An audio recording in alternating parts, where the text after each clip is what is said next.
for the University of Arizona Cooperative Extension. I'm out of our Phoenix office, the Maricopa County office, but it's a statewide program.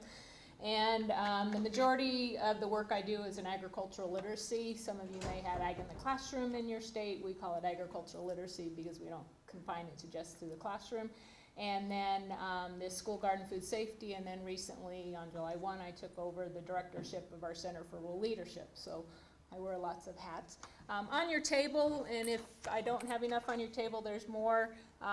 This is on the jump drive, but just thought you might want to look at it just in case you had questions during the breaks on some of the reasoning behind what we did on our school garden food safety. Where it came about is I serve on the Department of Education's Farm to School Advisory Council, and learning a little bit about the bureaucracy involved on trying to get local foods into the schools is just thoroughly amazing to me.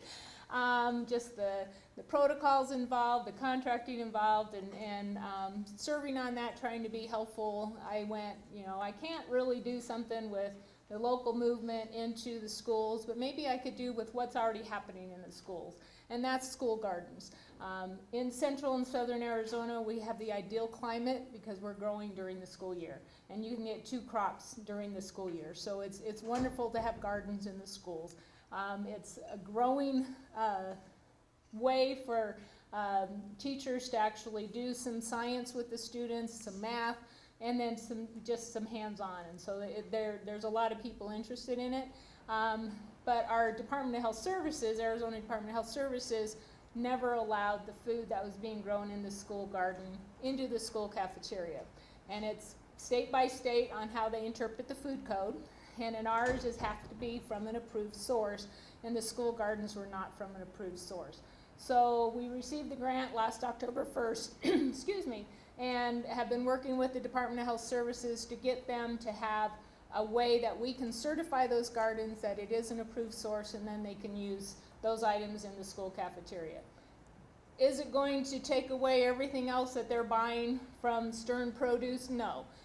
We might have 10 carrots that are going into a school cafeteria, but what's that pride involved for those students to get it? So I just wanted to go through the program itself. Oops, went backwards, sorry. Our goal is to get school garden produce that's safe for use in the school cafeteria. And it is a grant, it's a specialty crop block grant. Most of your states have that. And it was for 2 years, so we just finished our first year, but the total for 2 years is $113,000. We started last year, September 1st. We wanted to develop the school garden food safety guidelines. We wanted to train at least 200 educators over the course of the 2 years, and that we would get school grown produce in the schools. Always have to show who your grant funder is, so you guys read it, right? Alrighty. Our collaboration is with the Arizona Department of Health Services, and in the process, after we received the grant, they have actually hired a school garden food safety sanitarian. So she's a registered sanitarian, had worked with the department, but they moved her, and she now helps with the training, and then she's the one who is going to go out and actually certify the gardens, and she's developing their whole certification system. Work very closely with the Arizona Department of Education, their farm to school and school garden program specialist. The Arizona Department of Agriculture being a funder, but as well they also have a food safety projects coordinator who works more with our Yuma extension agent on the GIP-GAP program, but he's also helping us with the school garden. And then our director in Yuma County, he's my expert, the technical expert on the food safety. So the guidelines themselves, you have them in front of you. They have been peer reviewed, but it's designed to reduce the risk of microorganisms, provide information about high risk areas for contamination.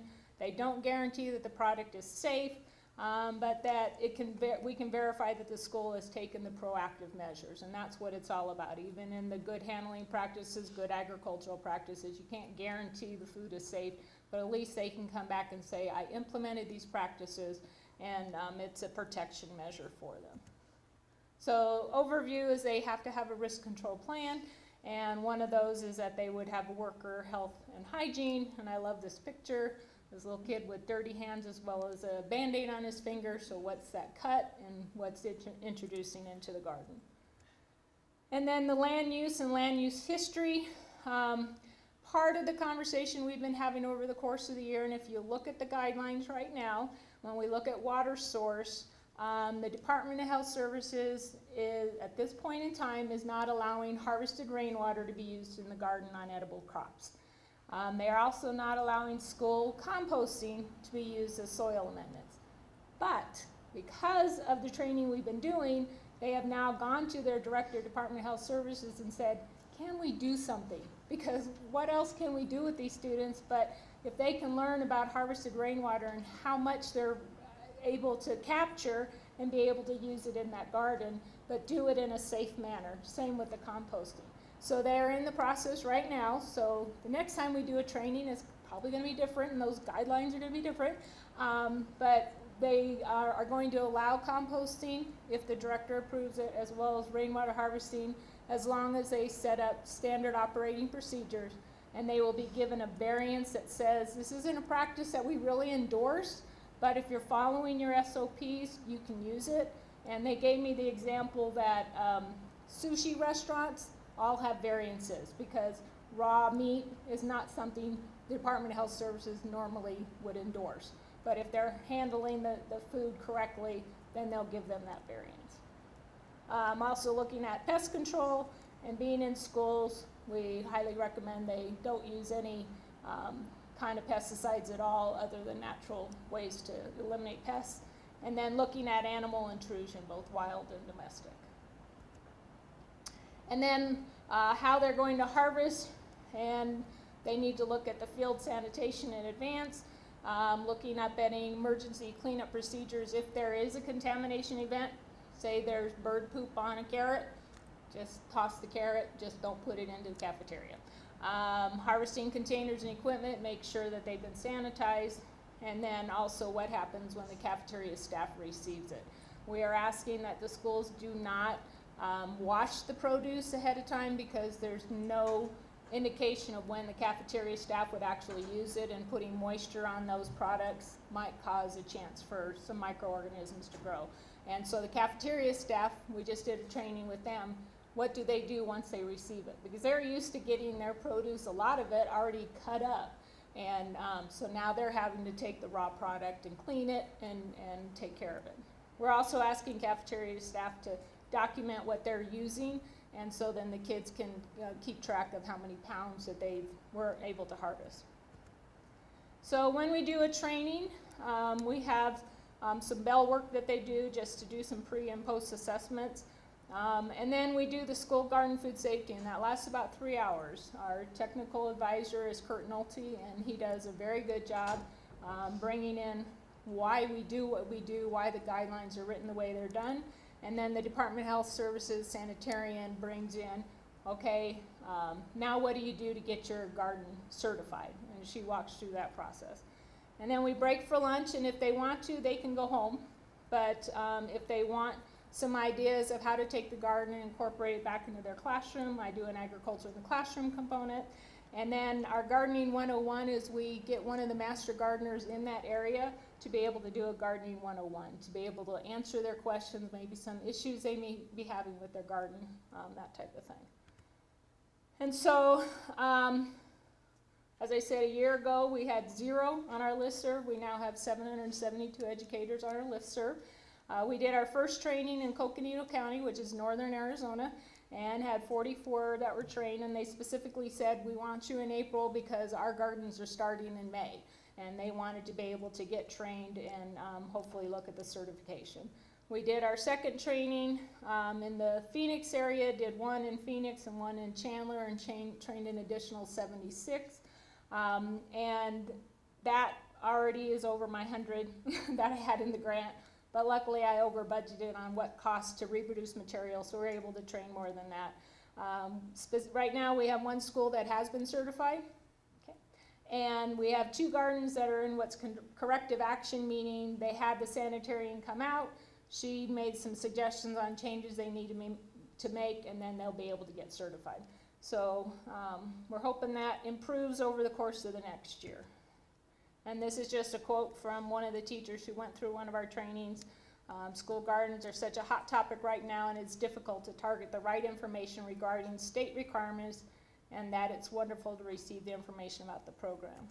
So a little bit about the evaluation. So we had a 38% response rate, and what we did is waited a week and then did an online evaluation with them.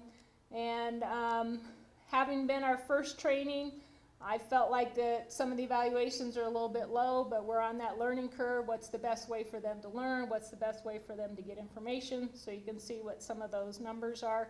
But the bottom line is that 41% said they want to implement the guidelines. And I've said, even if they don't get the garden certified, if they're starting to look at food safety, I'd rather they did that. And some of them have said, oh, maybe we shouldn't have our garden downslope from the dumpster. You know, things that they hadn't ever thought about.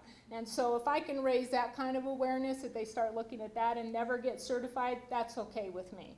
And then 29% in that first training said they wanted to get certified. And then the Phoenix area, we had a little bit higher response rate, and that's because we said to the teachers in the group that they would get a certificate of CEUs. They all have to have seat hours if they did the survey. So we had a higher response rate. And then you can see that down that 77% want to implement the guidelines, and 51% would like to actually get certified in the Phoenix area. And this is another quote. This is our first real year with the garden. This training was super beneficial. I feel much more prepared, and I feel like I have tons of support, which that's when I work with teachers. I want them to feel like we've been able to give them that kind of support. And then the Chandler one, a little bit lower response rate. It was a smaller group because the location was a smaller meeting space that we had. But still, 100% said that they wanted to implement the guidelines, and then 71% said they want to get their garden certified. So I think in the next year, if I reported next year, we'd have a higher number of gardens that were certified. And then this is what they get, that they will get that certificate of approval. It will go into their school cafeteria so that if an inspector comes in, they're able to say, where's this produce from? It's from our school garden. Do you have the certificate? Yes, it's posted right there. So they do have that Department of Health Services. It also helps with the school superintendent to make sure that they are providing safe food for the students. So this is my contact information. As I said, I've got some brochures on the table. A couple things that we have implemented. We had a Success with School and Community Gardens book. We were able to add a chapter in here with the guidelines, so when somebody purchases this book, they get the guidelines right there with them. And then this is our training manual, so the teachers walk away with it, with all the paperwork that they need to fill out. And we have it online, so they don't have, and they're all fillable, so they don't have to even create their own documents. They can just fill it and keep it. So, all righty, thank you.